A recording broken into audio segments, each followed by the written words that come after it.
अस्सलामुअलैकुम बच्चों, उम्मीद है आप लोग ठीक ठाक हो गए, खैर खैरियत से हो गए और मज़े में हो गए। चैप्टर नंबर 1 क्लास 11 का मेजरमेंट्स एंड डायमेंशंस, इसको हम लोग लेकर चल रहे थे। आज का जो हमारा टॉपिक है that is errors and uncertainties. अच्छा, आप किसी भी बोर्ड से बिलोंग करते हो तो ये हर बोर्ड के अंदर आपको टॉपिक लिखा हुआ मिलेगा, ठीक है। खैर शुरू करते हैं। देखो बेटे, हमारे पास पहले तो इनका ना मतलब समझ लो ज़रा, फिर जो है ना बताता हूँ इसको किस तरीके से हमें लेके चलना है। देखो, हमारे पास जो फिजिक्स है ना, फिजिक्स के अंदर हमारे पास होती है फिजिकल क्वांटिटीज़। अब फिजिकल क्वांटिटीज़ क्या होती हैं? वो सारी की सारी क्वांटिटीज़ जिनको आप मेजर कर सकते हो with the help of an instrument. ये मार्कर है, इसकी लेंथ को मैं मेजर कर सकता हूँ with the help of an instrument. Similarly time इस वक्त क्या हो रहा है, मैं मेजर कर सकता हूँ with the help of an instrument. मेरा मास कितना है, मैं मेजर कर सकता हूँ with the help of an instrument. Surrounding का टेम्परेचर कितना है, मैं मेजर कर सकता हूँ with the help of an instrument. तो वो तमाम क्वांटिटीज़ जिनको आप मेजर कर सकते हो ना with the help of an instrument, वो सारी की सारी क्या कहला रही होती हैं? फिजिकल क्वांटिटीज़ कहला रही होती हैं, ठीक है। अब फिजिकल क्वांटिटीज़ जो आपके पास होती हैं जिनको आप मेजर कर सकते हो with the help of an instrument, जाहिर सी बात है बच्चे, जब आप उन्हें मेजर करोगे तो इनकी जो मेजर करोगे तो ऑटोमेटिकली क्या है, ये आपके पास मेजरमेंट्स आ रही होंगी, यानी कि आप जिनको कह सकते हो कि आपके पास मेजर वैल्यूज़ आ रही होंगी, मेजर्ड वैल्यूज़। भाई अगर मैं इसकी लेंथ को मेजर करता हूँ तो कोई ऑब्जर्व वैल्यू आएगी, कोई मेजर्ड वैल्यू आएगी। तो आपके पास ये जो मेजरमेंट्स आ रही होंगी ना, आपके पास हर मेजरमेंट के अंदर एग्जिस्ट करती है गलती या गलती के चांसेस। इसको हम कहते हैं कि आपकी जो भी मेजरमेंट होगी उसमें एग्जिस्ट कर रही होगी एरर्स एंड अनसर्टेनिटीज़। क्या एग्जिस्ट कर रही होंगी? Errors and uncertainties. आप चाहते तो ये होगे कि आपकी जो मेजरमेंट हो वो इंतहाई क्या हो, एक्यूरेट एंड प्रिसाइज। आपकी ख्वाहिश क्या होगी कि आपकी मेजरमेंट क्या हो, एक्यूरेट और प्रिसाइज। लेकिन इसमें क्या एग्जिस्ट कर रही होगी? एरर और अनसर्टेनिटी।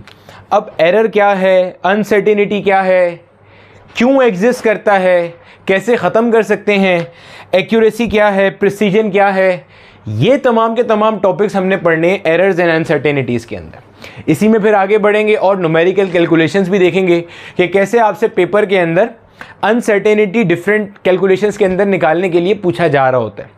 तो 1 से 2 लेक्चर लगेंगे इसको मुकम्मल करने में, लेकिन इंशाल्लाह तमाम कॉन्सेप्ट्स और तमाम कन्फ्यूजन को दूर करते हुए चलेंगे, ठीक है। तो हेडिंग लगा लो अपने पास, errors and uncertainties part number 1 start करते हैं, ठीक है।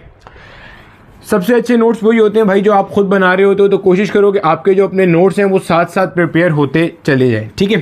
चलो देखो, अच्छा भाई, अब ज़रा आहिस्ता आहिस्ता सब चीज़ें समझते हुए चलते हैं, ये क्या है वो क्या है, ठीक है। एक कहानी की तरह लेके चलते हैं। देखो, हमें एक बात पता है कि आपके पास जो भी कोई फिजिकल क्वांटिटी होती है ना, उसको हम मेजर करते हैं with the help of an instrument, और हमारी ख्वाहिश ये होती है कि वो हमारे पास बिल्कुल ठीक ठीक आंसर आ रहा हो, उसमें कोई गलती ना हो। लेकिन मसला ये होता है कि आपके पास गलती हमेशा एग्जिस्ट करती है, ठीक है। गलती हमेशा क्या होती है? एग्जिस्ट करती है। अब गलती एग्जिस्ट क्यों करती है? इसके बहुत सारे रीज़न हो सकते हैं। मिसाल देते हैं आपको। देखो, हो सकता है कि आपके पास जो इंस्ट्रूमेंट हो वही फॉल्टी हो। भाई आपके पास, मैंने कहा कि आप किसी भी फिजिकल क्वांटिटी को मेजर करते हो तो उसमें गलती हमेशा होगी, उसमें एरर अनसर्टेनिटी हमेशा क्या करेगी? एग्जिस्ट करेगी, ठीक है।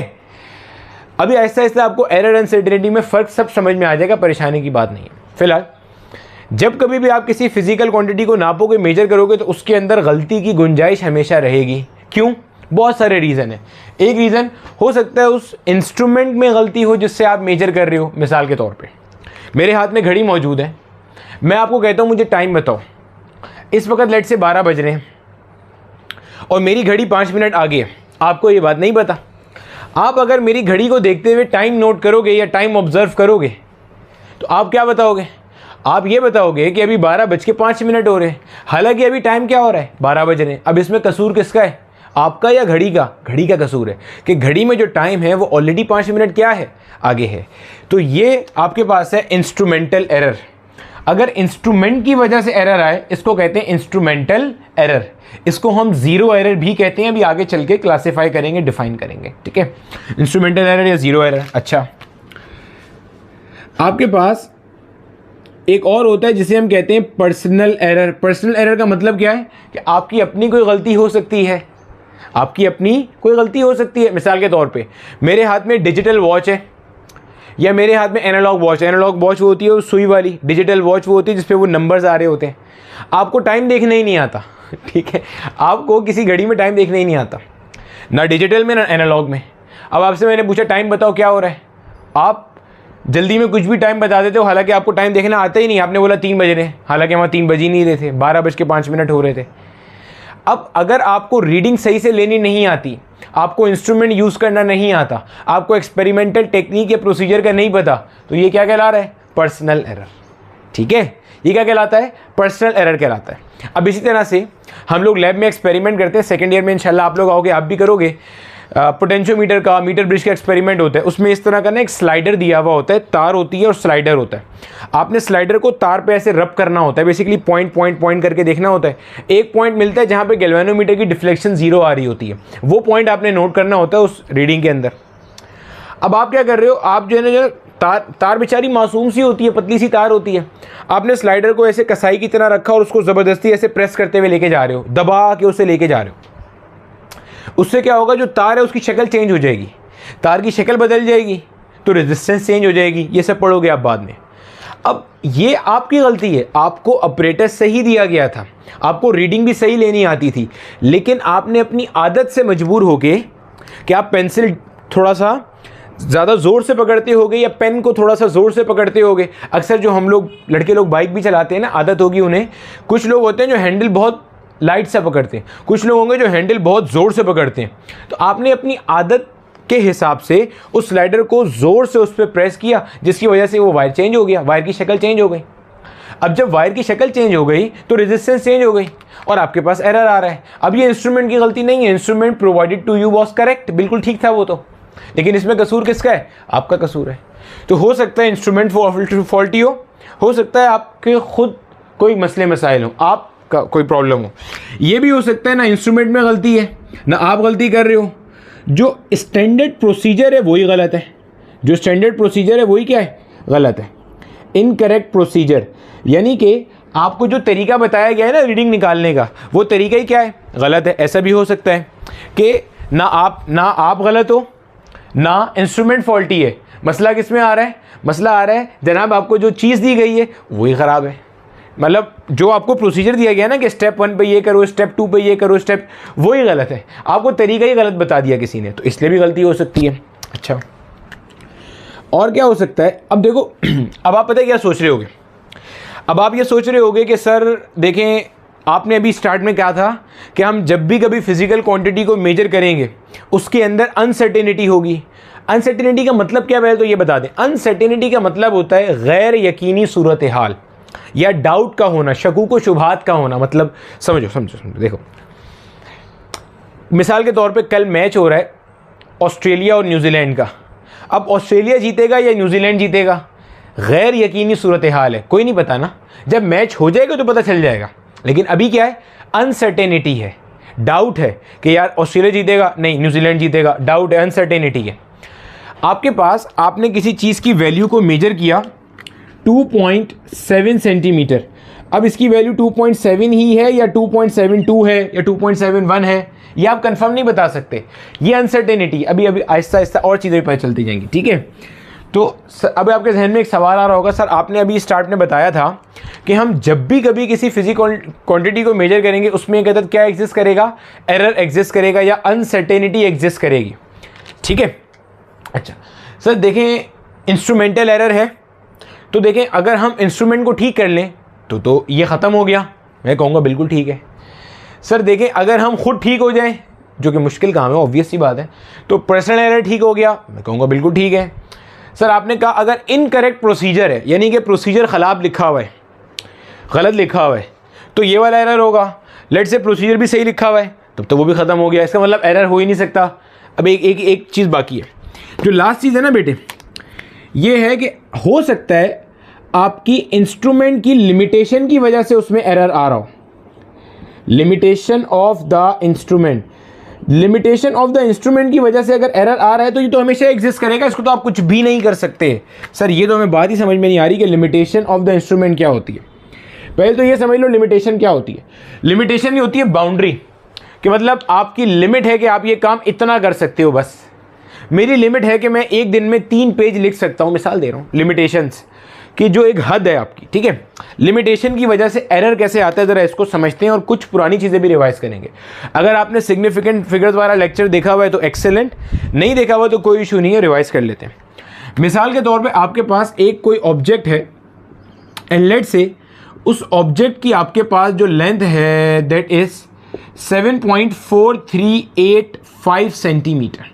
This is the length of the object. 7.4385 centimetre is the length of the object.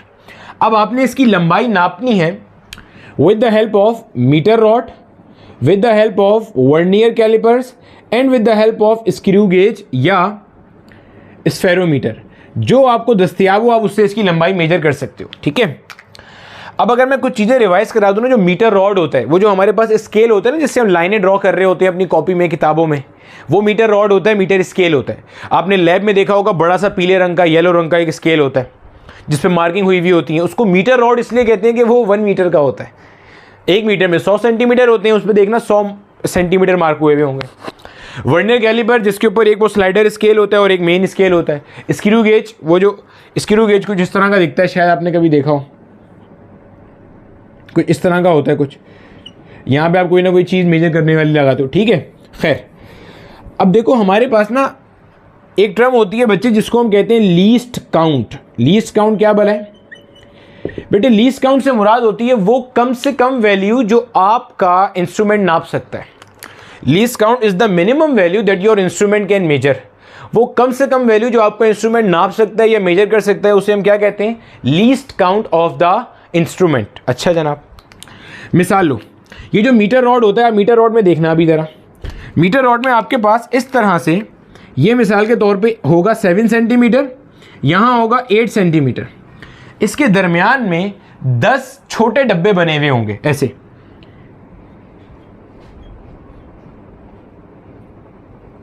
इतना बड़ा नहीं होगा, ये छोटा सी होगा।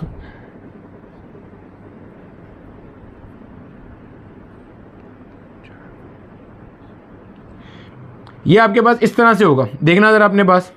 आप देखना ये आपके पास 7 सेंटीमीटर का मार्क होगा, ये आपके पास 8 सेंटीमीटर का मार्क होगा, और आपके पास इस तरह से जो है ना वो इसमें छोटे छोटे छोटे 10 डब्बे हैं। देखो डब्बे गिनो, ये 1 डब्बा है, ये 2 डब्बे, ये 3 डब्बा, ये 4 डब्बा, ये 5 डब्बा, ये 6 डब्बा, ये 7, ये 8, ये 9, ये 10, इस तरह 10 डब्बे होंगे। अब ये जो आपका एक डब्बा है ना, दिस एक डब्बा, ये एक डब्बा is basically the least count. क्यों बता रहा हूँ क्यों? देखो इस रीडिंग को आप क्या पढ़ोगे? दिस इज 7.1, दिस इज 7.2, यानी कि आप 7.1 के बाद डायरेक्टली क्या पढ़ सकते हो? 7.2। आप 7.1 के और 7.2 के दरमियान में तो कोई रीडिंग नहीं पढ़ सकते ना भाई। या तो आप 7.1 पढ़ोगे या क्या पढ़ोगे? 7.2। बीच में तो कुछ लिखा ही नहीं है, पढ़ोगे क्या? या 7.3 या 7.4 या 7.5।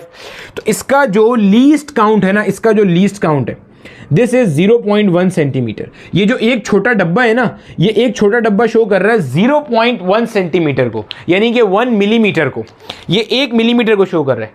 1 सेंटीमीटर में 10 मिलीमीटर होते हैं, 1 सेंटीमीटर में 10 मिलीमीटर होते हैं। तो ये एक डब्बा 1 मिलीमीटर को या 0.1 सेंटीमीटर को शो कर रहा है।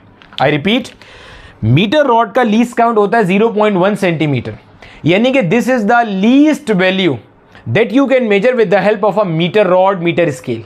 इससे छोटी वैल्यू इससे मेजर नहीं कर सकते। यानी कि अगर किसी चीज़ की लेंथ 0.05 सेंटीमीटर है, आप मेजर ही नहीं कर सकते उसे, क्योंकि 0.05 इस डब्बे, ये अगर ये मिसाल के तौर पर ये डब्बा जो है ना, ये डब्बा ऐसे है, ये पूरा डब्बा है ना, ऐसे इसको मैग्नीफाई करके दिखा रहा हूँ। ये पूरा डब्बा अगर ऐसे है ना, ये 0.1 सेंटीमीटर का, तो अगर आपके पास 0.05 की कोई चीज़ है तो वो 0.05 की चीज़ इतनी सी होगी, आप तो उसे नाप ही नहीं सकते। क्यों? क्योंकि आप या तो इसको पढ़ोगे 7.9 या ऐसे पढ़ोगे 8। यू हैव नो कह लो कि आपके पास technique to read this value. आप इसके बीच में किसी टेक्निक से वैल्यू को मेजर नहीं कर सकते। ये होता है जनाब least count of the instrument. वो कम से कम वैल्यू जो आप नाप सकते हो ना with the help of an instrument, वो क्या कहला रही है? Least count of the instrument. ठीक है, अच्छा अब देखो जरा आगे। अब देखो हमारे पास जब आप मीटर रॉड से बच्चे इसकी लेंथ नापते हो तो आपके पास वैल्यू आती है 7.4 सेंटीमीटर। 7.4 आपने क्या पढ़ लिया इसको, 7.4 सेंटीमीटर पढ़ लिया। अब जहन में आता है सर आपने 7.5 क्यों नहीं पढ़ा। पढ़ने को आप 7.5 भी पढ़ सकते थे, लेकिन आपको मैं थंब रूल बता देता हूँ या असूल बता देता हूँ। असूल ये होता है कि अगर ये मिसाल के तौर पे 7.4 है और ये मिसाल के तौर पे 7.5 है, तो आप एक अपने लिहाज से इसको इमेजिनरी दो हिस्सों में तकसीम कर लो। अगर जिस चीज़ की लेंथ आप मेजर कर रहे हो वो लेफ्ट वाले हाफ में, यानी कि 7.4 और 7.5 के दरमियान में, ये आपको एक ख्याली आधा है। ख्याली आधा मतलब एक्चुअल में यहाँ दरमियान में कुछ नहीं है। अपने पास स्केल निकाल के देख लेना, 7.4 एक डब्बा है, ये इतना दूर नहीं होगा, बिल्कुल बराबर में ही होगा 7.5। मैंने सिर्फ मैग्नीफाई करके दिखाया। 7.4 और 5 के दरमियान में कुछ भी नहीं है, मैंने एक ख्याली लाइन बना दी। तो अगर आपके पास 7.4 और 7. ये वाली जो ख्याली लाइन है ये बेसिकली क्या है, 7.45 हो जाएगी। अगर आपकी वैल्यू 7.45 से कम है या 7.45 तक है, 7.41, 7.42, 7.43, 7.4, तो वो यहाँ होगी लेफ्ट हाफ में। अगर लेफ्ट हाफ में होगी तो आप ये रीड करोगे। अगर राइट हाफ में आएगी यानी कि 7.46, 7.47, 7.48, तो आप 7.5 रीड करोगे। समझ आ गई भाई। अगर लेफ्ट हाफ में होगी, इसके नज़दीक होगी तो ये रीड करेंगे, इसके नज़दीक होगी तो 7.5 रीड करेंगे। ठीक है, अब ये जो आपके पास 7.4385 है ये लेफ्ट हाफ में कहीं लाई कर रहा होगा। सिंपल सी बात है, जब लेफ्ट हाफ में लाई कर रहा होगा तो आप क्या रीड करोगे, 7.4 रीड करोगे। क्लियर है। अब बताओ ज़रा, क्या आपके इंस्ट्रूमेंट में कोई फॉल्ट था? नहीं था। क्या आप में कोई फॉल्ट था, मतलब आपकी टेक्निक में फॉल्ट था? नहीं था। क्या आपने रीडिंग ठीक ली थी? ठीक ली थी। क्या आपका प्रोसीजर गलत था? वो भी गलत नहीं था। ऐसे ही लेते हैं ना भाई, मतलब रीडिंग कैसे लेते हैं, ये आपका मीटर स्केल होता है, इसके अंदर आप जो जिसकी लेंथ मेजर करनी होती है उसकी पीछे वाली साइड को 0 पे रखते हो और आगे वो जहाँ पे भी जाता है यहाँ से रीडिंग नोट कर लेते हो। यही करते हो ना मेरा ख्याल है भाई। अगर आपके पास 1 मीटर है, आपने 1 मीटर रॉड, आपने इससे किसी चीज़ की लंबाई नापनी है, इसको ऐसे रखोगे 0 पे और आगे जहाँ तक जा रहा है वहाँ से रीडिंग पढ़ लोगे। ये प्रोसीजर है आपका, वो भी ठीक था आपका। आपने वैल्यू मेजर करी 7.4, क्या एक्चुअल वैल्यू 7.4 है? नहीं। क्या एक्चुअल आंसर 7.4 है? नहीं। क्या जिस ऑब्जेक्ट की लेंथ नापनी थी उसकी ट्रू वैल्यू 7.4 है? नहीं। अब क्यों एरर आ रहा है फिर? अब क्यों गलती आ रही है इसमें? अब क्या प्रॉब्लम है इसमें? अब आपकी प्रॉब्लम है लिमिटेशन ऑफ द इंस्ट्रूमेंट। आपने जो इंस्ट्रूमेंट यूज़ किया है वो इस काबिल ही नहीं है कि डेसिमल के बाद एक डिजिट से आगे बता सके। This is the problem of the instrument. अब ये क्या कहला रहा है? ये इंस्ट्रूमेंटल एरर नहीं है, ये इंस्ट्रूमेंट की लिमिटेशन है। सही है, ये इंस्ट्रूमेंट की क्या है? लिमिटेशन है। मतलब इंस्ट्रूमेंट की हद है, हद कि इससे आगे वो बेचारा बता ही नहीं सकता। अब अगर आप एरर कैलकुलेट करो ना, अब जरा ये भी समझ लो एरर क्या होता है, फिर अनसर्टिनिटी भी बताऊंगा। अक्सर बच्चे कंफ्यूज करते हैं एरर और अनसर्टिनिटी को कि वो एक ही चीज़ है, ऐसा नहीं होता। ठीक है, अलग अलग है। पहले जरा एरर समझ लो। एरर आ गया हाथ के हाथ ही। एरर को हम शो करते हैं, डेल्टा से भी शो करते हैं, ई से भी शो करते हैं, जैसे दिल करे शो करो। एरर आपके पास सिंपल होता है, true value minus measured value. जो वैल्यू आपकी ट्रू है उसमें से माइनस कर दो जो वैल्यू आपकी मेजर्ड है। ट्रू वैल्यू क्या है? जो आपको ऊपर गिवन है 7.4385 माइनस कर दो जो आपकी मेजर्ड वैल्यू है 7.4। जब आप इसको सब्ट्रैक्ट करोगे आंसर आता है 0.0385। यानी कि हमें एरर पता चल गया कि एरर बेसिकली क्या है, 0.0385 सेंटीमीटर। एक मिनट देख लूँगा, नज़र भी आ रहा है। 0.0385 सेंटीमीटर इज़ द एरर। ठीक है, अब मीटर रॉड था और मीटर रॉड का लीस्ट काउंट कितना है? 0.1 सेंटीमीटर। 0.1 मैंने किस तरह निकाला कि मीटर रॉड में 7.4 के बाद डायरेक्टली 7.5 आ रहा है। आपके पास कोई तरीका नहीं है 7.4 और 7.5 के दरमियान में आने वाली किसी चीज़ को मेजर करने का। इस तरीके से निकाल लिया। अब आता है वर्नियर कैलिपर। वर्नियर कैलिपर का जो लीस्ट काउंट है दिस इज 0.01 सेंटीमीटर। यानी कि ये डेसिमल के बाद 1 डिजिट तक नाप सकता था, ये डेसिमल के बाद 2 डिजिट तक नाप सकता है। सही है, इन टर्म्स ऑफ सेंटीमीटर बात कर रहे हैं हम। ठीक है, वर्नियर कैलिपर। आपने वर्नियर कैलिपर की मदद से इसको मेजर किया 7.43 सेंटीमीटर। में फिर वही बात कहूँगा, क्या आपके इंस्ट्रूमेंट का फॉल्ट था? नहीं, इंस्ट्रूमेंट वॉज करेक्ट। हालांकि 0 एरर वर्नियर कैलिपर में एग्जिस्ट करता है। आपने शायद क्लास 10 में पढ़ा भी होगा अपना, बिल्कुल एग्जिस्ट करता है। वो पॉजिटिव 0 भी होता है, नेगेटिव भी बता देता हूँ वो कैसे होता है। ठीक है, खैर, लेकिन उसमें कोई गलती नहीं थी। क्या पर्सनल एरर था? आपने कोई भंड मारा है? आपने भी भंड नहीं मारा। फिर क्या प्रोसीजर गलत था? प्रोसीजर भी आपने बिल्कुल ठीक किया, कैसे करना था वो सब आपने सही किया। फिर गलती क्यों आ रही है? Due to the limitation. आपके वर्नियर कैलिपर की ये हैसियत ही नहीं है कि वो डेसिमल के बाद 2 डिजिट तक आगे जा सके, 2 डिजिट से आगे जा सके, ठीक है। और आपको तो यहाँ 4 डिजिट तक चाहिए। क्लियर है? ये चीज़ हो गई। अब क्या करा जाए भाई इसके अंदर? एरर निकालो। एरर कैसे निकालते हैं हम लोग? एरर निकालने का तरीका क्या है? True value minus observe value, true value minus measured value, क्या आएगा? 0.0085 सेंटीमीटर। हो गया भाई? नजर आ रही है हमें चीज? एक चीज आपने देखी होगी, जैसे ही मेरा लीस्ट काउंट कम हुआ, आप नोट करो, लीस्ट काउंट छोटा हुआ मीटर रॉड के मुकाबले में, जाहिर सी बात है मीटर रॉड के मुकाबले में वर्नियर कैलिपर जो है उसका लीस्ट काउंट क्या है? कम है। तो आप देखो वहां पे एरर जो है वो बेसिकली क्या हो गया? छोटा हो गया। नजर आ रहा है? एरर क्या हो गया? कम हो गया। एरर क्या हो गया? कम हो गया। अच्छा आगे देखो अब जरा, ये जो आपका स्क्रू गेज होता है इसका लीस्ट काउंट होता है 0.001। ये सारे सेंटीमीटर में याद रखना, 0.1 सेंटीमीटर, ये भी सेंटीमीटर, ये भी सेंटीमीटर, ये होता है 0.001 सेंटीमीटर। यानी कि अगर आप सेंटीमीटर में चीज़ों को नोट कर रहे हो, मुझे पता है भाई मीटर ऐसा यूनिट है, मुझे पता है, समझाने के लिए लेके चल रहा हूँ, ठीक है, कन्वर्जन तो कर ही लेंगे, वो कौन सा मसला है। 0.001 सेंटीमीटर। डेसिमल के बाद 3 डिजिट तक आपको ये बता सकता है। आपने इससे मेजर की इसकी लेंथ, मिसाल के तौर पर इसकी लेंथ आ रही है 7.438 सेंटीमीटर, आपने मेजर कर लिया। अब अगर मैं एरर निकालता हूँ इसका, इन दोनों को माइनस करो तो 0.0005 सेंटीमीटर इज द एरर। यही एरर आएगा हमारे पास। यानी कि आपने एक चीज़ तो नोट कर ली, क्या? कि जैसे जैसे लीस्ट काउंट छोटा होता जाएगा वैसे वैसे एरर क्या होगा? कम होता जाएगा। देखो ना भैया, लीस्ट काउंट कम हो रहा है, एरर क्या हो रहा है? कम हो रहा है। और आपकी जो प्रिसीजन है वो क्या हो रही है? बढ़ रही है। प्रिसीजन क्या हो रही है? बढ़ रही है। अब जरा पहले प्रिसीजन और एक्यूरेसी को समझ लो। पहले एरर अनसर्टेनिटी को क्लियर कर लो, फिर उस पर आते हैं। देखो एरर मैंने बता दिया, एरर क्या होता है?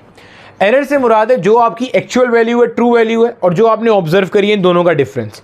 Actual value minus observe value, actual value या ट्रू वैल्यू माइनस ऑब्जर्व्ड या measured value is known as the error, ठीक है। अनसर्टेनिटी क्या है? अनसर्टेनिटी से मुराद होती है जब आप क्वांटिफाई नहीं कर पाते ना। क्वांटिफाई, देखो पाकिस्तान इंडिया का मैच हुआ, पाकिस्तान जीत गया या इंडिया जीत गया, रिजल्ट डेफिनेट हो गया। कितने रन से जीता, कितने मार्जिन से जीता, रिजल्ट डेफिनेट हो गया। अनसर्टेनिटी में क्या है कि आप चीजों को क्वांटिफाई नहीं कर सकते। मसलन समझा, आप हमेशा बात करोगे, जैसे मैं आपको कहता हूं ना, एक मिसाल समझाता हूं आपको। देखो सपोज करो एक चीज की लेंथ है 7.4 centimetre, let's say this is the true value, this is the true value. आपने जो वैल्यू मेजर करी ना बच्चे, वो मिसाल के तौर पे कर ली आपने 7.3 सेंटीमीटर, ये ट्रू थी, आपने ये मेजर करी। एरर आपको फौरन पता चल गया। एरर क्या है? इन दोनों का डिफरेंस, यानी कि 0.1 centimetre is the difference and this is the error in the measurement. Uncertainty क्या है?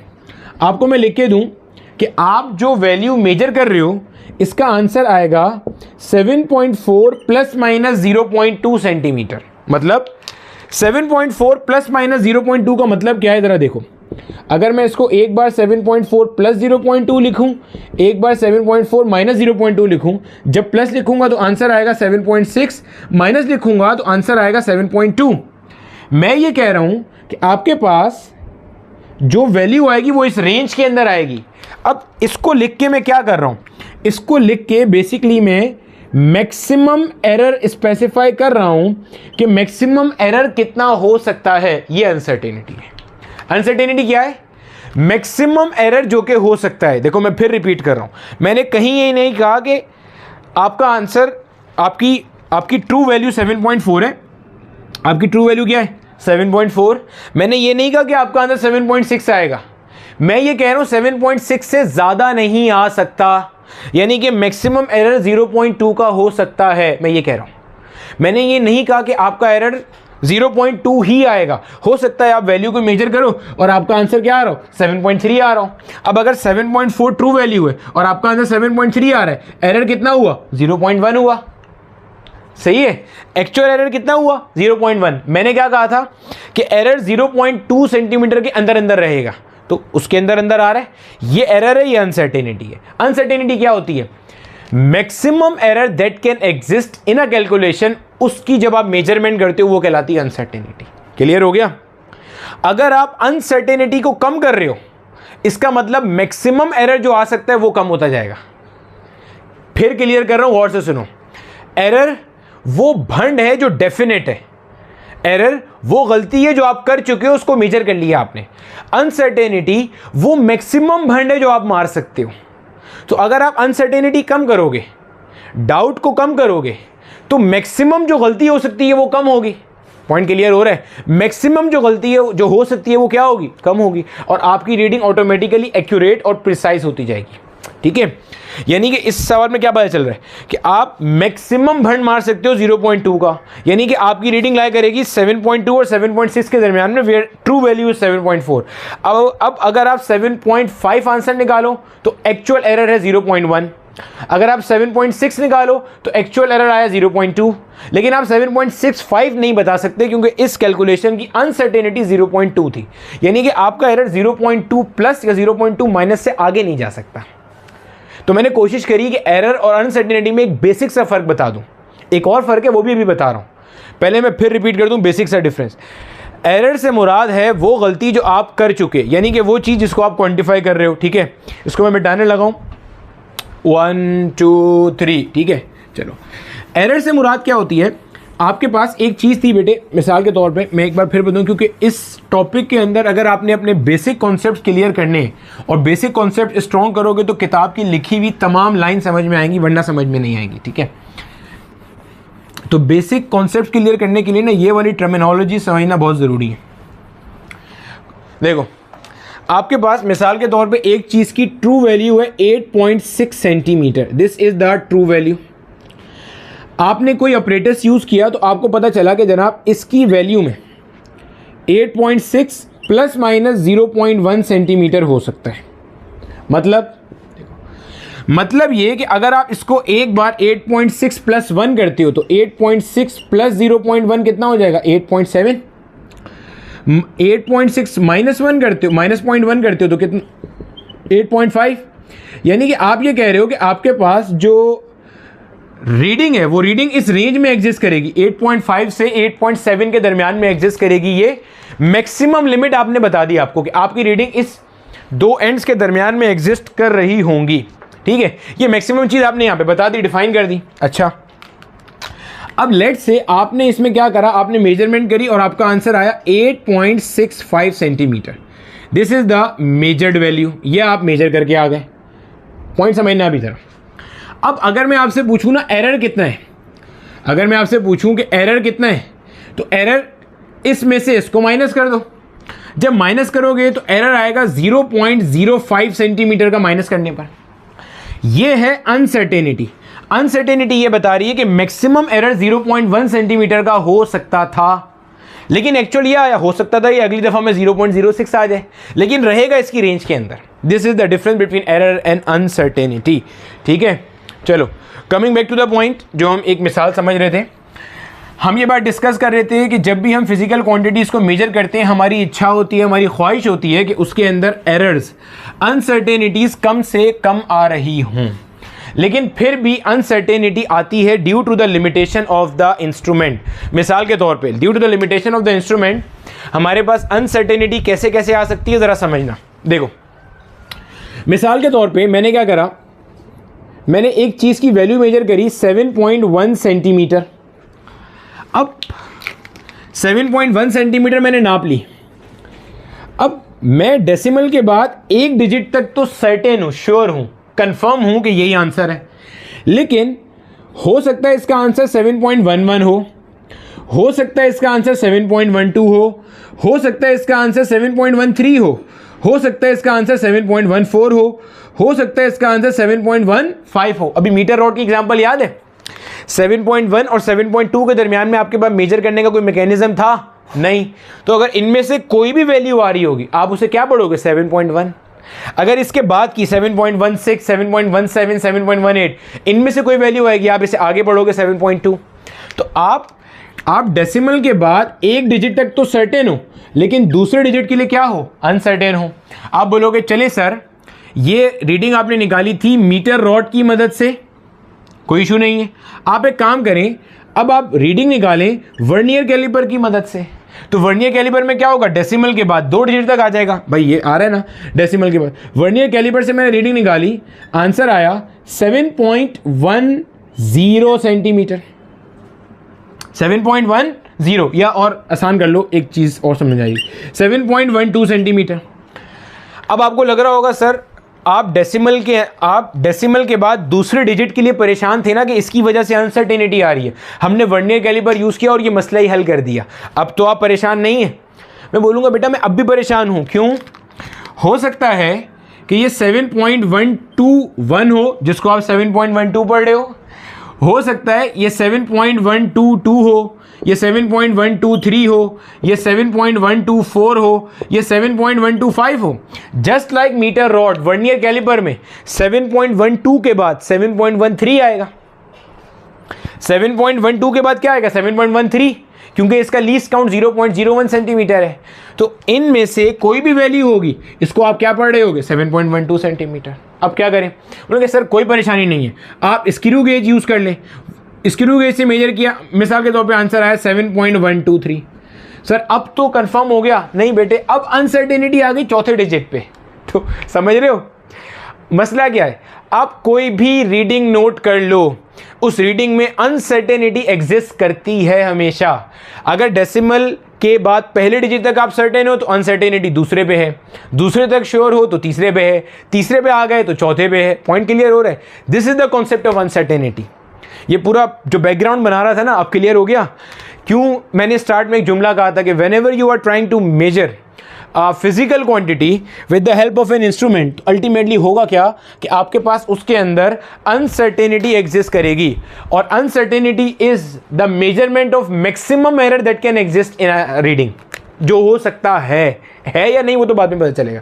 जो हो सकता है maximum, that is basically uncertainty. ठीक है, खैर एक और चीज आपने यहां से नोट कर ली होगी, क्या कि जैसे जैसे आपका लीस्ट काउंट कम होता जा रहा है, देखो इसका लीस्ट काउंट 0.1 था, इसमें अनसर्टेनिटी ज्यादा थी। अब देखो ज्यादा या कम का कैसे पता चलेगा भाई, इसमें डेसिमल के बाद दूसरे डिजिट अनसर्टेन था भाई। अब ये देखो, ये एक नंबर है, ये डेसिमल के बाद दूसरा डिजिट है, ये डेसिमल के बाद तीसरा डिजिट है, और डेसिमल के बाद चौथा डिजिट है। अगर मैं बोलूं कि इन तीन में से आपके लिए ज्यादा रिलायबल कौन है, जिसमें डेसिमल के बाद दूसरे ही डिजिट पे अनसर्टेनिटी आ रही है, जिसमें डेसिमल के बाद तीसरे पे या चौथे पे, आप बोलोगे डेसिमल से जितना आगे जाके अनसर्टेनिटी आएगी इसका मतलब वो उतनी अच्छी रीडिंग है। क्यों? क्योंकि इसका मतलब उस बाकी सारे डिजिट्स तो रिलायबल है ना भाई। मिसाल के तौर पे एक चीज की एक्चुअल वैल्यू है 7.4365, आपने नापी 7.4, आपको आगे पता ही नहीं है। एक से आपने नापा 7.436, आगे आपको नहीं पता।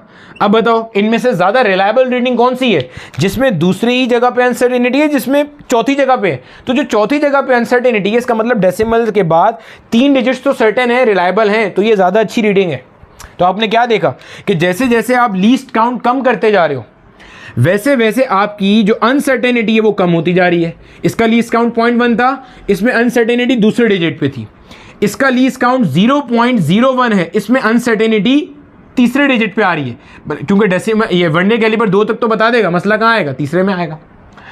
स्क्रू गेज के अंदर ये 3 तक बता देगा, मसला कहाँ आएगा, चौथे में आएगा। तो लीस्ट काउंट कम, अनसर्टेनिटी कम, लीस्ट काउंट कम, अनसर्टेनिटी कम। पॉइंट क्लियर हो गया यहां तक? जैसे जैसे आप लीस्ट काउंट कम करते जाओगे, रिफाइंड इंस्ट्रूमेंट यूज करोगे, अच्छी रेजोल्यूशन वाला इंस्ट्रूमेंट यूज करोगे। अच्छी रेजोल्यूशन वाला इंस्ट्रूमेंट वो होता है जिसका लीस्ट काउंट कम होता है। जो ज्यादा छोटी से छोटी वैल्यू नाप सकता है वो अच्छा इंस्ट्रूमेंट है, वो ज्यादा रिफाइंड इंस्ट्रूमेंट है, उसकी रेजोल्यूशन ज्यादा है। रिजॉल्विंग पावर पढ़ते हैं ना हम लोग भाई, हमारे मोबाइल की रेजोल्यूशन होती है ना, कैमरे की रेजोल्यूशन की बात करते हैं हम। अच्छा कैमरा कौन सा होता है, जो पिक्सल फटे फटे देता है या जो तमाम कलर्स को अलग अलग बताता है। तो जो तमाम कलर्स को अलग बताएगा वो तभी पॉसिबल होगा जब बहुत छोटी छोटी छोटी जगह को भी वो कैप्चर करेगा। अगर वो छोटे से छोटे कलर को कैप्चर ही नहीं कर पा रहा तो वो कैसे बताएगा? बाउंड्रीज तो वो कैमरा उसी वक्त डिफाइन कर सकते हैं जब उसकी रिजॉल्विंग पावर ज़्यादा होगी, रेजोल्यूशन ज़्यादा होगी। तो जिसका लीस्ट काउंट कम होगा उसकी रेजोल्यूशन ज़्यादा होगी, अनसर्टेनिटी आपकी मेजरमेंट में उतनी क्या होगी, कम होती जाएगी। अभी आगे भी इस पे बातें आएंगी। और आपकी जो रीडिंग है वो उतनी अच्छी होती जाएगी, और जो रीडिंग जितनी अच्छी होती है हम कहते हैं वो उतनी एक्यूरेट और प्रिसाइज है। अभी इन दोनों में भी फ़र्क है, समझते जाना। अभी सब समझ में आ जाएगा एक्यूरेसी क्या होती है और प्रिसीजन क्या होती है। तो फिलहाल अगर मैं जल्दी से अभी तक की कहानी को सम अप करूँ ना, जो हमने अब तक पढ़ा है, हमने पढ़ा कि जब भी आप कभी चीज़ों को मेजर करते हो आपके पास अनसर्टेनिटी एग्जिस्ट करेगी। बहुत सारे रीजंस हो सकते हैं। ज़ीरो एरर हो सकता है जिसको हम इंस्ट्रूमेंटल एरर भी कहते हैं, एक्सपेरिमेंट की टेक्निक आपकी ख़राब है, या आपका पर्सनल एरर है, या आपके पास लिमिटेशन ऑफ द इंस्ट्रूमेंट है। ठीक है, तो हमने फिर ये भी देखा कि error in the measurement can be minimised by using the instrument जिसका लीस्ट काउंट क्या है, कम है। जिसका लीस्ट काउंट कम होगा तो मेजरमेंट में अनसर्टेनिटी कम से कम आएगी, रेजोल्यूशन ज़्यादा होगी, मतलब वो ये लीस्ट काउंट कम है। ठीक है, मीटर रॉड, वर्नियर कैलिपर और स्क्रू गेज में, इन सब में सबसे रिलायबल रीडिंग कौन देगा, आपका स्क्रू गेज, क्योंकि इसकी बेसिकली हमारे पास जो लीस्ट काउंट है वो सबसे क्या है, कम है। और वर्नियर कैलिपर मीटर रॉड से ज़्यादा रिलायबल है, और मीटर रॉड बेचारा सबसे कम रिलायबल माना जाता है। ठीक है, तो हमारे पास जितना अच्छा इंस्ट्रूमेंट होगा हमारी रीडिंग उतनी एक्यूरेट और प्रिसाइज होंगी। अब ज़रा एक्यूरेसी और प्रिसीजन में फ़र्क समझ लो। अच्छा बेटे, अब हमारे पास एक और दो कंफ्यूजिंग टर्म्स हैं जिनको ज़रा यहाँ पे क्लियर कर लेना। हम कहते हैं ना कि जब भी हम एरर और अनसर्टेनिटी को कम से कम करेंगे, रीडिंग अच्छी करेंगे, तो हमारी जो रीडिंग है वो एक्यूरेट होगी और प्रिसाइज होगी। अब ज़रा एक्यूरेसी और प्रिसीजन में ना फ़र्क समझते चलना। वैसे तो एक्यूरेसी और प्रिसीजन में बहुत फ़र्क है, और अगला पूरा लेक्चर हमारा इसी पे जाएगा कि एक्यूरेसी और प्रिसीजन में क्या फ़र्क है। एक्यूरेसी और प्रिसीजन को हम तीन अलग तरह से डिफ़ाइन करेंगे, तीन अलग तरह से। एक से मैं अभी डिफ़ाइन करूँगा, दो से अगले लेक्चर में डिफ़ाइन करूँगा। ठीक है, पहले एक तरह से देख लो अभी ज़रा जो हमें चाहिए। मान लो कि कोई ऑब्जेक्ट है, उसकी लेंथ है 3.678 centimetre, and this is the true value. True value मतलब जो एक्चुअल वैल्यू है। आपने कोई इंस्ट्रूमेंट यूज़ करा जिसका लीस्ट काउंट या रेजोल्यूशन थी 0.1 सेंटीमीटर, और आपने इसकी लेंथ मेजर करी 3.5 सेंटीमीटर, यानी कि इस ऑब्जेक्ट की लेंथ जिसकी एक्चुअल लेंथ 3.678 थी, आपको मेजर करके कितनी मिली, 3.5 सेंटीमीटर मिली। ठीक हो गया। अब की बार आपने एक और इंस्ट्रूमेंट यूज़ करा जिसका यानी कि इसका, यानी कि आपने नंबर 2 में, ये नंबर 1 है एक्सपेरिमेंट है, ये नंबर 2, नंबर 2 में आपने जो ऑपरेटर्स यूज़ करा, इसका लीस्ट काउंट पहले के मुकाबले में देखें कम है। लीस्ट काउंट यहाँ पे क्या हो चुका है, कम हो चुका है। यानी कि मैं कहूँगा इसकी रेजोल्यूशन पहले के मुकाबले में कैसी है, ज़्यादा है। रेजोल्यूशन ज़्यादा होने से क्या मुराद है भाई, रेजोल्यूशन ज़्यादा होने से मुराद ये है, ये ज़्यादा छोटी छोटी वैल्यूज़ तक जाके बता सकता है। डेसिमल के बाद जो जितने डिजिट्स तक बता सकता है उसकी रेजोल्यूशन उतनी ज़्यादा है, क्योंकि वो उतनी छोटी वैल्यू तक आपको मेजर करके दे सकता है। क्लियर है? ठीक है, आपने ये चीज़ मेजर करी और इसके बाद ये वैल्यू आ गई हमारे पास, सेट है।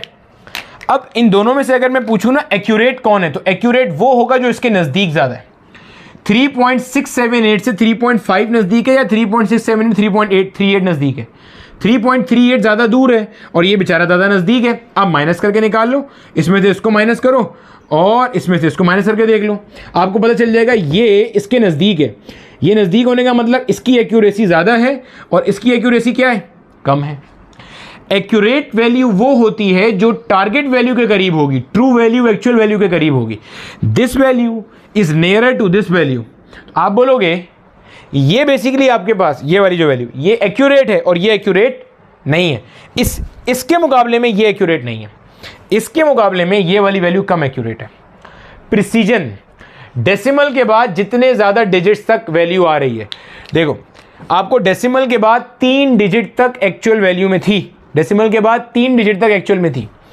इस इंस्ट्रूमेंट में डेसिमल के बाद सिर्फ 1 डिजिट बताया, इसने डेसिमल के बाद 1 डिजिट बताया और इसने डेसिमल के बाद 2 डिजिट बताए। भले गलत बताए लेकिन बताए। इसका मतलब ये वैल्यू का प्रिसीजन ज़्यादा है और ये वैल्यू का प्रिसीजन क्या है, कम है। तो accuracy and precision are 2 different things, याद रखना ये चीज़। अक्सर बच्चे इसी में कंफ्यूज रहते हैं कि एक्यूरेट, और अक्सर बच्चों को लग रहा होता है कि जो रीडिंग एक्यूरेट होगी वो प्रिसाइज तो होगी, ऐसा कुछ नहीं है ना। मैंने ये कहा कि जो एक्यूरेट होगी वो प्रिसाइज नहीं होगी, मैंने नहीं कहा, ये एक मिसाल दी है सिर्फ। हो सकता है आप एक और इंस्ट्रूमेंट यूज़ करो, एक इंस्ट्रूमेंट आप और यूज़ कर लो, उसका जो लीस्ट काउंट है वो 0.001 सेंटीमीटर है, यानी कि इससे भी कम लीस्ट काउंट है, रेजोल्यूशन इससे भी ज़्यादा है, और आप उससे मेजर करके बताओ, आंसर आ रहा है लेट्स से 3.675, ये आप इससे मेजर करके बता दो। अब इन दोनों के मुकाबले में आप देखोगे तो इस वाले की एक्यूरेसी क्या है, सबसे ज़्यादा है इनमें, और जो आपकी प्रिसीजन है वो भी क्या है, सबसे ज़्यादा है। एक्यूरेसी सबसे ज़्यादा क्यों है, क्योंकि ये आपके पास इससे सबसे ज़्यादा नज़दीक है, इसके मुकाबले में भी और इसके मुकाबले में भी, ये सबसे नज़दीक है, इससे एक्यूरेसी ज़्यादा है। प्रिसीजन क्यों ज़्यादा है, ये डेसिमल के बाद 1 डिजिट बता रहा है, ये 2 बता रहा है, और ये डेसिमल के बाद 3 डिजिट बता रहा है। तो एक्यूरेसी डिपेंड्स ऑन कि आपकी मेजर्ड वैल्यू आपकी एक्चुअल वैल्यू के कितना करीब है। प्रिसीजन डिपेंड्स ऑन कि आपने डेसिमल के बाद कितने ज़्यादा डिजिट तक आंसर बताया है। तो अगर आप नोट करोगे ना, आपको एक चीज़ नज़र आएगी साफ साफ, आपके पास एक्यूरेसी जो है ना, ये मेजरमेंट पे डिपेंड करती है। एक्यूरेसी किस पे डिपेंड करती है, मेजरमेंट पे, कि आपकी मेजरमेंट एक्चुअल वैल्यू के नज़दीक है या दूर है। जबकि आपकी जो ये प्रिसीजन है ना, ये आपके इंस्ट्रूमेंट पे डिपेंड करती है। क्यों भाई, आपका जो इंस्ट्रूमेंट है, देखो आप में से कौन होगा जो चाहेगा 3.678 अगर एक्चुअल वैल्यू है तो ये 3.5 पे ही रोक दे, डेसिमल के बाद 3 डिजिट तो सब लोग जाना चाहेंगे, तो फिर यहाँ पे क्यों नहीं जा सके, क्योंकि आपका जो इंस्ट्रूमेंट था उसका लीस्ट काउंट क्या था, 0.1 सेंटीमीटर। जो मीटर रॉड है उसने आपको आगे जाने ही नहीं दिया। क्लियर है। तो प्रिसीजन कौन तय करता है, इंस्ट्रूमेंट। इसलिए आपने अक्सर सुना होगा ना, हम कहते हैं इंस्ट्रूमेंट्स प्रिसाइज होने चाहिए, तो रीडिंग खुद ही प्रिसाइज हो जाएगी। टेक्निकल बात है। प्रिसीजन का ताल्लुक किससे होता है, इंस्ट्रूमेंट से। एक्यूरेसी का ताल्लुक किससे होता है, मेजरमेंट से या रीडिंग से। क्लियर हो गया। इंस्ट्रूमेंट प्रिसाइज होगा, इंस्ट्रूमेंट बड़ी रेजोल्यूशन का होगा, इंस्ट्रूमेंट का लीस्ट काउंट कम होगा, आपकी ऑटोमेटिकली अनसर्टेनिटी क्या होगी, कम होती जा रही होगी ऑटोमेटिकली। क्यों, क्योंकि डेसिमल के बाद उतने ज़्यादा डिजिट्स तक वो बता सकता होगा। एरर का ताल्लुक मेजरमेंट से होता है, मेजरमेंट अच्छी होगी तो मसला हल हो जाएगा। पीछे एरर पड़ा था, ठीक है। अब जल्दी से हम लोग टाइप्स ऑफ एरर डिस्कस कर लेते हैं, ठीक है। उम्मीद है यहाँ तक सारी कहानी अच्छे से क्लियर हो गई होगी। अच्छा बेटे, अब हमारे पास सबसे पहली जो टाइप है ना, that is basically systematic error. Systematic error पे जाने से पहले ज़रा मैं इसको पहले समझा दूँ, फिर हम पढ़ते हैं कि मैंने यहाँ पे क्या लिखा है। देखो भैया, सिस्टमेटिक एरर में क्या सीन होता है कि मिसाल के तौर पे वही घड़ी वाली एग्जांपल, कि मेरी घड़ी जो है ना वो 5 मिनट आगे है।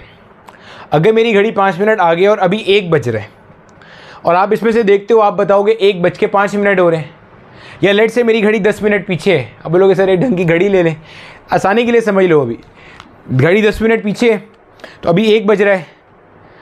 आप इसमें से देख के बताओगे अभी 12:50 हो रहे हैं या 12:50 हो रहा है। अब इसमें आपकी गलती नहीं है, ये इंस्ट्रूमेंट का फॉल्ट है। इस टाइप के जो एरर्स होते हैं वो क्या कहलाते हैं, सिस्टमेटिक एरर कहलाते हैं। या मेरे पास एक मीटर रॉड है या एक वर्नियर कैलिपर है, वर्नियर कैलिपर की सेटिंग आउट हुई है और वो हमेशा 0.2 सेंटीमीटर वैल्यू बड़ी नोट करता है। यानी कि अगर एक्चुअल वैल्यू 4.6 होनी चाहिए तो वो 4.80 मेजर करके देगा। एक्चुअल 4.60 होनी चाहिए तो 0.2 ज़्यादा नाप के देगा। तो ऐसे एरर जो होते हैं वो बेसिकली क्या कहलाते हैं, सिस्टमेटिक एरर। अब इसकी खास बात क्या है या डेफिनेशन में कैसे पढ़ेंगे इसे, देखो। अगर मेरी घड़ी 10 मिनट पीछे है तो आप जब भी कभी मेरी घड़ी से टाइम नोट करोगे वो हमेशा एक्चुअल टाइम से 10 मिनट कम बता रहा होगा, हाँ या ना। अगर मेरी घड़ी 5 मिनट ज़्यादा आगे है, मतलब 5 मिनट आगे है, तो एक्चुअल टाइम से हमेशा 5 मिनट ज़्यादा टाइम बता रहा होगा, ऐसे ही होगा। अब पढ़ो डेफिनेशन। यानी कि सिस्टमेटिक एरर जब भी होगा ना, तो आप जब भी कभी उस एरर को मालूम करोगे, यानी कि सिस्टम, आप जब भी वो सिस्टम यूज़ करोगे जिसमें सिस्टमेटिक एरर मौजूद है, आप जब भी मेजरमेंट निकालोगे उसमें उतना ही एरर आएगा हमेशा जितना आता है। और सेम साइन का मतलब, अगर मेरी घड़ी 5 मिनट आगे है तो आप जब भी इससे टाइम देखोगे वो 5 मिनट ज़्यादा का ही टाइम बताएगी। ऐसा नहीं हो सकता कभी 5 मिनट कम बताए, कभी 10 मिनट ज़्यादा बताए, कभी 10 मिनट कम बताए। मैग्नीट्यूड भी उतना ही रहेगा, साइन भी वही रहेगा। यानी कि अगर 5 मिनट घड़ी आगे है तो वो हमेशा 5 मिनट ज़्यादा का टाइम बताएगा, मैग्नीट्यूड भी सेम, साइन भी सेम। देखो, systematic errors appear in measurement and repeat. ये क्या होते हैं, रिपीट होते हैं। And they repeat in same magnitude हमेशा, and same sign under same condition. यानी कि आप घड़ी से टाइम देखने वाली एक कंडीशन मार्क कर लो। आप जब भी कभी घड़ी से टाइम देखते हो, अगर घड़ी 5 मिनट आगे है तो वो हमेशा आपको टाइम 5 मिनट ज़्यादा बताएगी। क्लियर है ये चीज़। इसी तरह एक वर्नियर कैलिपर यूज़ करते हो जो 0.2 सेंटीमीटर बड़ी रीडिंग देता है, वो हमेशा 0.2 ही बड़ी देगा। ऐसा नहीं हो सकता कभी सही दे कभी ख़राब देना शुरू हो जाए, ठीक है। आप ये भी कह सकते हो कि they tend to be in one direction, ये अमूमी तौर पे एक डायरेक्शन में होते हैं। एक डायरेक्शन का मतलब क्या, या तो पॉजिटिव होंगे या नेगेटिव। अगर आपकी घड़ी 5 मिनट आगे है तो वो या तो आगे होगी या पीछे होगी या सही होगी, ठीक है। यानी कि ये या तो पॉजिटिव होंगे या क्या होंगे, नेगेटिव। ऐसे नहीं होगा एक बार एक्सपेरिमेंट किया प्लस में आ रहा है, एक बार एक्सपेरिमेंट किया माइनस में आ रहा है, इट इज नॉट पॉसिबल। कौन कौन सी टाइप्स है जो सिस्टमेटिक एरर में आती हैं? Zero error. जीरो एरर से वही मुराद थी जो मैंने अभी बताया था ना, कि आपका जो वर्नियर कैलिपर है उसको जितनी रीडिंग देनी चाहिए अगर वो उतनी नहीं दे रहा तो वो जीरो एरर है। आसान भाषा में किसी भी इंस्ट्रूमेंट को जो वैल्यू देनी चाहिए अगर वो उस वैल्यू से ज़्यादा या कम बता रहा है तो उसमें ज़ीरो एरर है। जैसे आपके पास मास, जो एक मास होता है ना, वो अपना फिज़िकल मास सिस्टम जो आपने कभी केमिस्ट्री की लैब में देखा होगा 9th क्लास के अंदर, वो जैसे लकड़ी के डब्बे में रखा हुआ होता है, उसमें छोटे छोटे वेट्स रखते हैं, ठीक है। वो वाला जो आपका फिज़िकल मास सिस्टम होता है उसमें भी ज़ीरो एरर एग्जिस्ट करता है। वर्नियर कैलिपर में भी होता है, स्क्रू गेज में भी होता है, स्फेरोमीटर में भी एग्जिस्ट करता है। तो ये सब जीरो एरर क्या है, जिस इंस्ट्रूमेंट को जो वैल्यू देनी है अगर वो वैल्यू नहीं दे रहा भाई साहब तो उसमें क्या एग्जिस्ट कर रहा है, जीरो एरर एग्जिस्ट कर रहा है। उसको आप रिमूव कर सकते हो, कोई टेंशन नहीं है। कैसे भाई? वर्नियर कैलिपर का आपको पता है कि जनाब 0.2 सेंटीमीटर वैल्यू बढ़ा के बता रहा है, तो आप सामने वाले को वैल्यू बताते हुए 0.2 कम कर दो। भाई मेरी घड़ी है, मुझे पता है मेरी घड़ी 5 मिनट आगे है, अभी टाइम हो रहा है 12 बज रहे हैं, मेरी घड़ी बता रही है 12:05 हो रहे हैं, तो मैं 5 मिनट इसमें से क्या करूँगा, माइनस करके बता दूंगा। तो जीरो एरर के ज़रिए आप ज़ीरो करेक्शन अप्लाई कर सकते हो। आप लोगों ने मैट्रिक में करी है, ज़ीरो एरर करेक्शन में भी अप्लाइड, तो वो ये चीज़ है। Poor calibration. कैलिब्रेशन क्या होती है? देखो कैलिब्रेशन क्या होती है, आप कोई स्केल लो, मिसाल के तौर पे आपके मोहल्ले में 2 दुकानें, एक दुकान सलीम भाई की, एक दुकान अहमद भाई की है, दोनों स्टेशनरी बेचते हैं। आप सलीम भाई की दुकान से एक स्केल ख़रीद के लाओ, अहमद भाई की दुकान से एक स्केल ख़रीद के लाओ। आप सलीम भाई की दुकान से जो स्केल ख़रीद के लाओगे उसमें देखना जो 0.1 सेंटीमीटर का डब्बा होगा वो उतना ही बड़ा होगा जितना आपने अहमद भाई की दुकान से स्केल ख़रीदा है। मिला के देख लेना उन्हें। आप उनसे जाके पूछना नहीं कि ये बराबर क्यों है, वो आपको थप्पड़ लगा देंगे। ये चीज़ कहलाती है कैलिब्रेशन। कैलिब्रेशन क्या है कि दुनिया भर में आप कहीं से भी स्केल खरीदो, 0.1 सेंटीमीटर का डब्बा उतना ही बड़ा होगा। दुनिया भर में आप कहीं से भी थर्मामीटर खरीदो, 1 डिग्री सेल्सियस में उतनी ही जगह होगी। समझ आ रही है? This is calibration. कैलिब्रेशन क्या है? किसी भी मेजरिंग इंस्ट्रूमेंट पे प्रॉपर कैलकुलेटेड मार्किंग करना क्या कहलाती है? कैलिब्रेशन।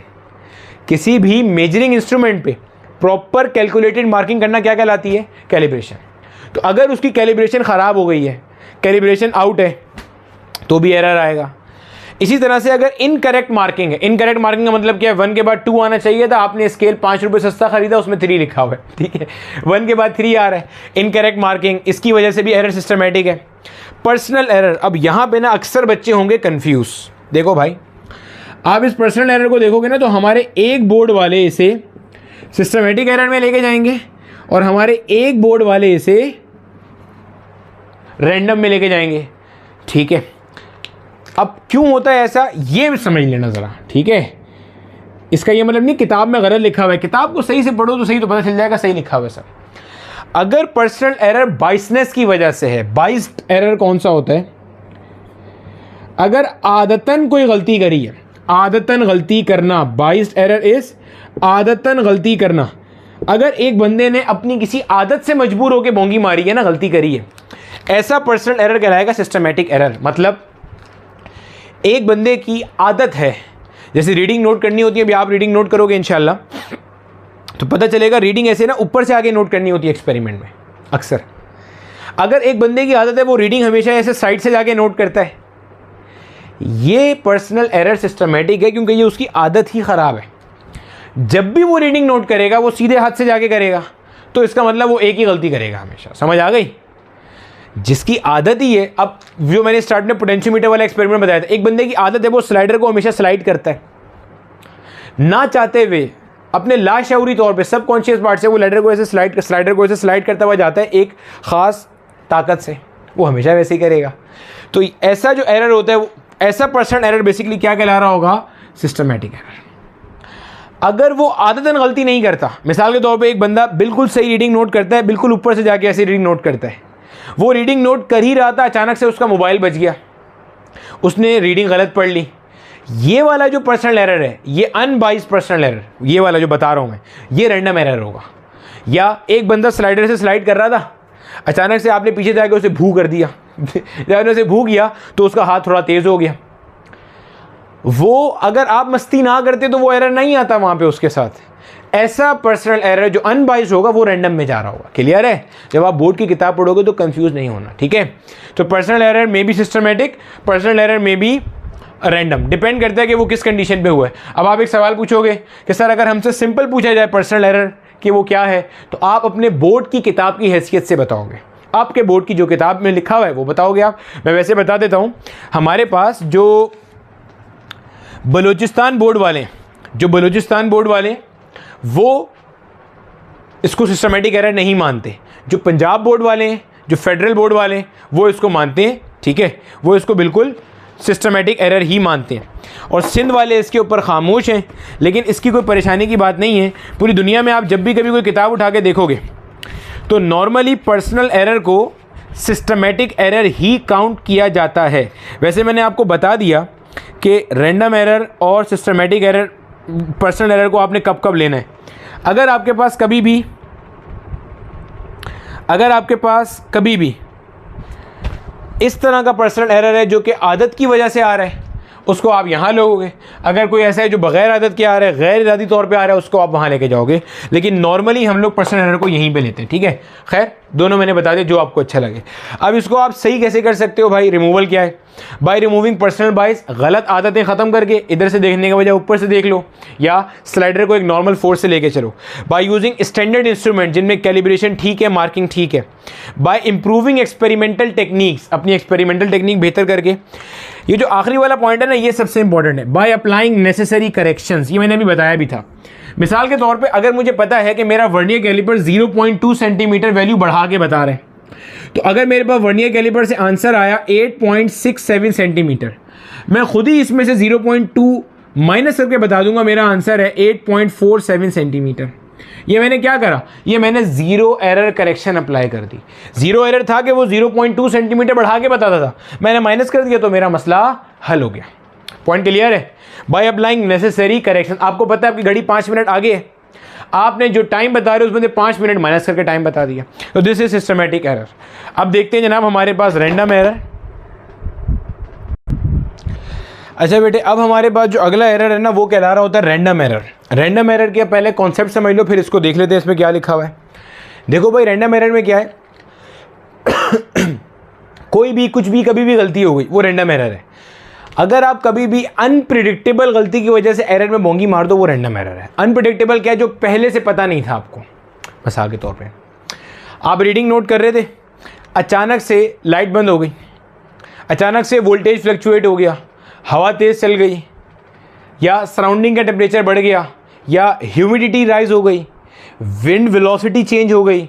इन तमाम वजूहात की वजह से जो एरर आता है बच्चे, उसे हम क्या नाम दे रहे होते हैं? Random error. मतलब ये वो एरर है जो कि रेगुलरली नहीं होता, इरेगुलरली होता है, and hence are random with respect to sign and size. मतलब समझना, मतलब ये फिक्स नहीं है कि हमेशा भाई एक वर्नियर कैलिपर से आप रीडिंग नोट कर रहे हो, अगर उसमें रैंडम एरर आता है एक दफ़ा और वो आपको रीडिंग पहले के मुकाबले में बढ़ा के बता देता है, तो इसका ये मतलब नहीं है कि अगली दफ़ा जब आप दोबारा वर्नियर कैलिपर यूज़ करोगे तो वो रीडिंग बढ़ा के बताएगा।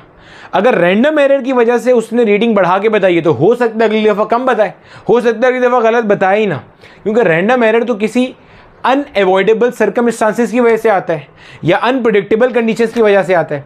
आप ऐसा एक्सपेरिमेंट कर रहे हो जिसमें वोल्टेज इन्वॉल्व है, अगर वोल्टेज फ्लक्चुएट हुआ तो क्या लाजमी है अगली बार आप रीडिंग ले रहे हो तो वोल्टेज फ्लक्चुएट हो, और अगर हो तो उतना ही हो जितना अभी हुआ है?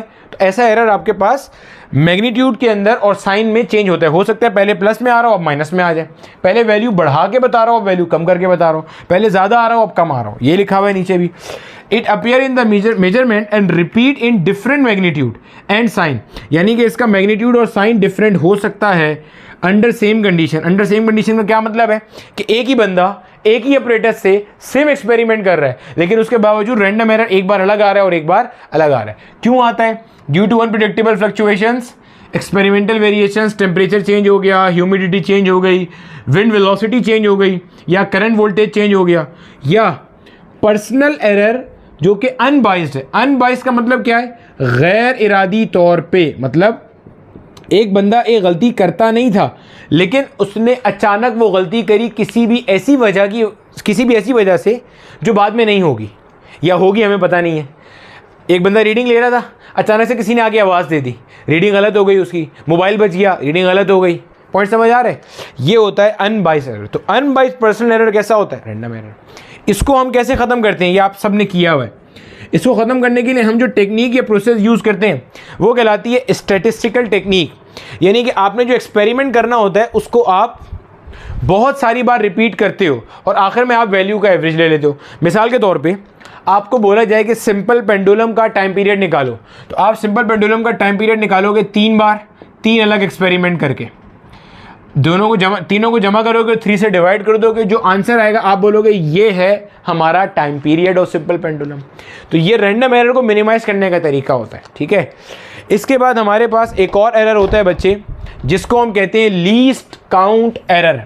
लीस्ट काउंट एरर क्यों होता है? मैंने स्टार्ट में आपको बताया था ना कि हर इंस्ट्रूमेंट की एक अदद होती है लिमिटेशन, जो कि उसके लीस्ट काउंट की वजह से या उसकी रेजोल्यूशन की वजह से होती है, ठीक है। तो वो जो एरर होता है ना बच्चे, वो कहलाता है आपके पास क्या? Least count error of the instrument. Least count error को आप मिनिमाइज कर सकते हो, ठीक है। कैसे? अभी देखते हैं, समझते हैं। एक और जो आपके पास एरर है वो कहलाता है least count error of the instrument. समझना ज़रा, देखो स्टार्ट में भी मैंने ये बात बताई थी, अगर आपने नोट किया हो ना तो सेम यही बात थी, बस इसको अब एज ए टॉपिक बता रहा हूँ। ये देखो, मान लो आपके पास कोई भी एक ऑब्जेक्ट है मेरा बेटा, उसकी जो ट्रू वैल्यू है, यानी कि जो उसकी लेंथ है ना, ट्रू लेंथ या ट्रू वैल्यू है उसकी, वो मान लीजिए 4.6781 सेंटीमीटर है। अगर आप इसकी लेंथ मेजर करते हो with the help of a metre rod का लीस्ट काउंट होता है 0.1 सेंटीमीटर, तो आपको पता चलेगा इसकी वैल्यू है 4.6 सेंटीमीटर। मिसाल के तौर पे मिसाल दे रहा हूँ, आपने ये वैल्यू निकाल के लिया है। अगर आप वर्नियर कैलिपर से मेजर करते हो तो इसकी है जनाब 0.01 सेंटीमीटर, ठीक है। मान लो इसमें आपने मेजर कर लिया 4.67 सेंटीमीटर, क्लियर है। अब अगर आप यहाँ पे एरर देखोगे ना, अपना जो एरर आपने आया है, एरर कैसे आएगा? इनमें से इसको माइनस कर दो, 0.078 सेंटीमीटर। इसमें एरर निकालोगे तो देखो, इसको इसमें से माइनस कर दो, इन दोनों को माइनस करो आपस में, क्या आता है? 0.0081 सेंटीमीटर। अगर आप यही काम स्क्रू गेज से करते हो या स्फेरोमीटर से करते हो, इसका लीस्ट काउंट 0.001 सेंटीमीटर, आपने मेजर किया 4.678। अच्छा, लाजमी नहीं है आप यही मेजर करो इसके बिल्कुल एग्जैक्ट। मैं मिसाल दे रहा हूँ, समझाना है कुछ मुझे, क्योंकि ठीक है। एरर, इसमें से इसको माइनस करोगे, आंसर आएगा 0.0001 सेंटीमीटर। अब आप नोट करो कि जैसे जैसे आप बड़ी रेजोल्यूशन का इंस्ट्रूमेंट यूज़ कर रहे हो, स्क्रू गेज की रेजोल्यूशन सबसे ज़्यादा है, क्योंकि इसका लीस्ट काउंट क्या है? सबसे कम है। रेजोल्यूशन और लीस्ट काउंट का ताल्लुक इन्वर्स है, लीस्ट काउंट कम होगी, रेजोल्यूशन ज़्यादा होगी। रेजोल्यूशन ज़्यादा होने का मतलब ये है आप जितने अच्छे से चीज़ को रिजॉल्व कर सकते हो, आप जितनी बारीक वैल्यूज़ तक जाके मेजर कर सकते हो, डेसिमल के बाद जितने ज़्यादा डिजिट्स तक बता सकते हो। जैसे जैसे आप लीस्ट काउंट कम करते जा रहे हो, वैसे वैसे आपके पास एरर क्या हो रहा है? कम हो रहा है। ये कहलाता है लीस्ट काउंट एरर। अब ये जो आपके पास एरर आ रहा है, आपको मेजर ये करना चाहिए था, आप मेजर ये कर पा रहे हो, मेजर ये करना चाहिए था, आप मेजर ये कर पा रहे हो, मेजर ये करना चाहिए था, आप मेजर ये कर पा रहे हो। This is due to the limitation offered by the instrument. आपका इंस्ट्रूमेंट की हद है कि वो इससे आगे बता ही नहीं सकता। तो क्या होगा? जैसे जैसे लीस्ट काउंट कम होगा, वैसे वैसे लीस्ट काउंट एरर आपका क्या होगा? मिनिमाइज होता चला जा रहा होगा। उम्मीद है क्लियर हो गया होगा। तो आपके पास स्क्रू गेज का लीस्ट काउंट एरर सबसे कम होगा, वर्नियर कैलिपर का उससे ज़्यादा होगा, और अल्टीमेटली आपके पास जो मीटर रॉड है वो उसका क्या होगा? ज़्यादा होगा। तो हम आखिर में ये कह सकते हैं कि we can reduce the least count error by using instruments of higher resolution या of instruments having lower least count. ठीक है जनाब, तो उम्मीद है हमने अपने बेसिक कॉन्सेप्ट सारे अच्छे से बना लिए होंगे अबाउट एरर्स एंड अनसर्टेनिटीज। अगले लेक्चर के अंदर इंशाल्लाह बड़ा मज़ा आने वाला है, उसमें हम लोग पढ़ेंगे एक्यूरेसी और प्रिसीजन को ही, डार्ट बोर्ड वाली एग्जांपल से आपको बताएंगे, और एब्सोल्यूट और फ्रैक्शनल अनसर्टेनिटी का कॉन्सेप्ट पढ़ेंगे और कुछ और चीज़ें सीखेंगे इंशाल्लाह। सेकेंड लेक्चर जितना अच्छा होगा उतना अच्छा आपको जो इसके अनसर्टेनिटी के पेपर में क्वेश्चन आते हैं वो करने में मज़ा आ रहा होगा। ठीक है, तो उम्मीद है यहाँ तक आपको समझ में आया होगा। मेरा नाम बिलाल ज़िया है और आपने लेक्चर देखने के बाद मुझे लाजमी बताना है कि आपको मज़ा आया या नहीं आया। ठीक है, अगले लेक्चर तक के लिए अल्लाह हाफ़िज़ व नासिर।